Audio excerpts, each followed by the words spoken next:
Tuesday morning, Gallatin County friends. We are on day 22 of NTI work. Today I am going to come to you with a book that is a little bit longer, but it is a fantastic book full of feelings and words that would describe someone. If your teacher was to ask you to describe the character, this book is wonderful for that. We are going to dive into habits 4 at the end. I'm not going to spoil the end.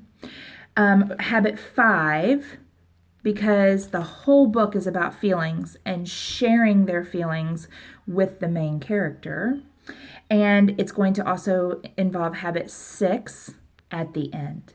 And this book is about coloring and understanding each other's feelings. So this is the perfect book for habit 7 as well. Coloring can make someone happy. Some people enjoy it, some people don't. But coloring is a way to sharpen the saw, make you feel good, sharpen your brain a little bit, express creativity. And in this book, the crayons are trying to get along, which is also sharpening the heart. So let's get right to it. It is called The Day the Crayons Quit. This is a Gallatin County Public Library book, but I do believe we have this book in our own school library as well. Now, bear with me because on each page, each crayon is going to express how they feel. So we're going to go through several colors, and they have written letters. So I'm going to read each letter from each crayon. One day in class, Duncan went to take out his crayons and found a stack of letters with his name on them.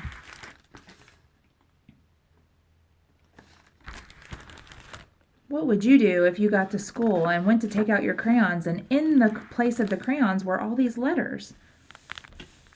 Probably sit and read them. Oh, who's first? Red. Hey, Duncan, it's me, Red Crayon. We need to talk. You make me work harder than any of your other crayons.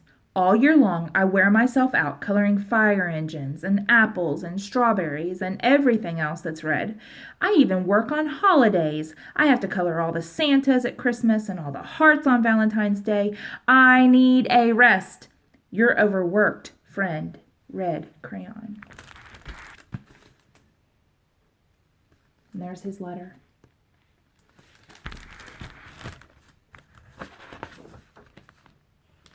Purple. Dear Duncan, all right, listen. I love that I'm your favorite crayon for grapes and dragons and wizards' hats, but it makes me crazy that so much of my gorgeous color goes outside the lines.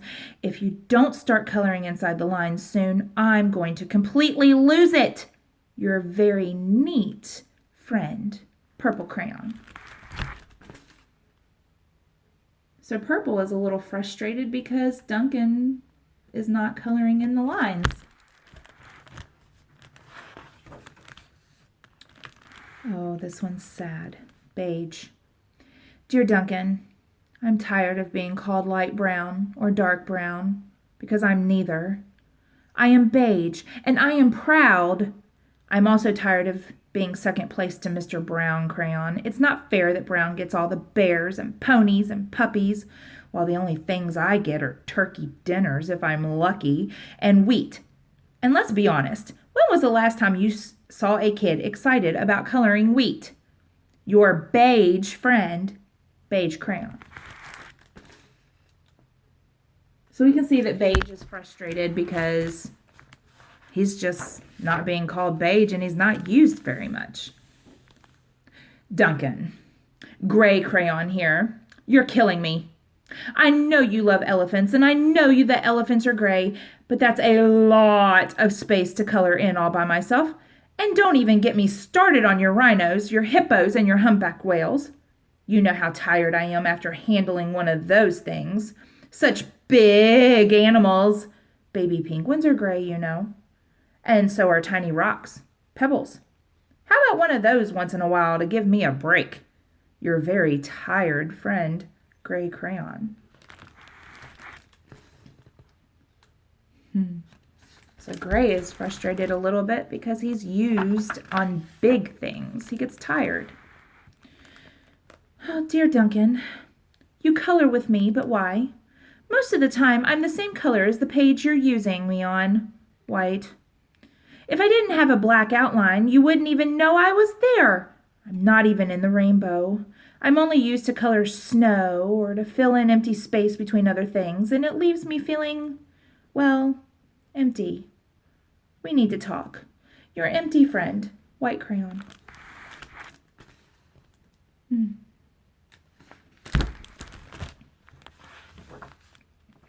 Hi, Duncan. I hate being used to draw the outline of things that are colored in by other colors, all of which think they're brighter than me. It's not fair when you use me to draw a nice beach ball and then fill in it with the colors of the other crayons. How about a black beach ball sometime? Is that too much to ask? Your friend, Black Crayon.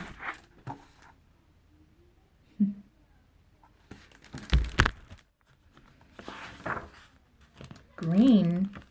Dear Duncan, as Green Crayon, I'm writing for 2 reasons. One is to say that I like my work. Loads of crocodiles, trees, dinosaurs, and frogs. I have no problems and wish to congratulate you on a very successful coloring things green career so far. The second reason I write is for my friends, Yellow Crayon and Orange Crayon, who are no longer speaking to each other. Both crayons feel they should be the color of the sun. Please settle this soon because they're driving the rest of us crazy. Your happy friend, Green Crayon. So Green Crayon really has no problems with coloring. He's just a little frustrated that 2 other crayons in the box are arguing. Oh, and now we hear from one of those. Yellow. Dear Duncan, Yellow Crayon here. I need you to tell Orange Crayon that I am the color of the sun. I would tell him, but we are no longer speaking, and I can prove that I'm the color of the sun, too. Last Tuesday, you used me to color in the sun on your Happy Farm coloring book. In case you've forgotten, it's on page 7. You can't miss me. I'm shining down brilliantly on a field of yellow corn. Your pal, and the true color of the sun, Yellow Crayon.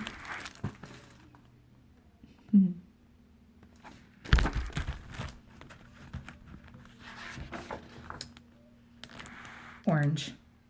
Dear Duncan, I see that Yellow Crayon already talked to you, the big whiner. Anyway, could you please tell Mr. Tattletale that he is not the color of the sun? I would, but we're no longer speaking. We both know I am clearly the color of the sun because on Thursday you used me to color the sun on both the Monkey Island and the Meet the Zookeeper pages in your Day at the Zoo coloring book. Orange, you glad I'm here? Ha ha ha. Your pal and the real color of the sun, Orange Crayon.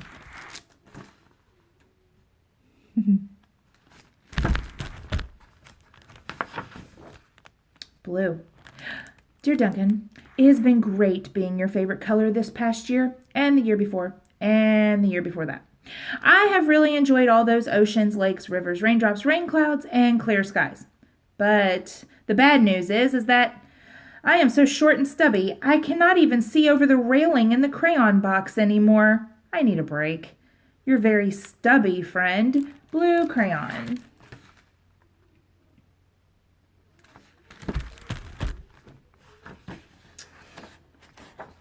Pink. Duncan, okay, listen here, kid. You have not used me once in the past year.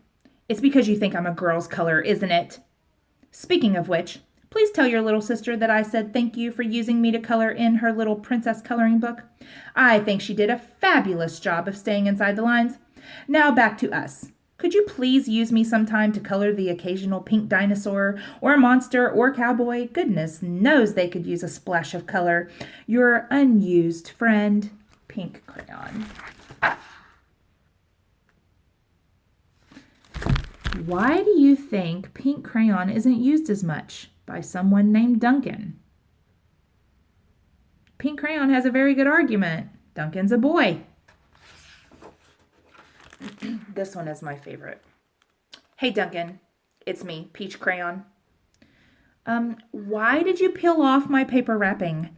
Now I'm naked and too embarrassed to leave the crayon box. I don't even have any underwear. How would you like to go to school naked? I need some clothes. Help! Your naked friend, Peach Crayon. So Peach can't even come out of the box. Duncan tore the paper off of him. Poor Duncan. He just wanted to color. And of course, he wanted his crayons to be happy. So that gave him an idea.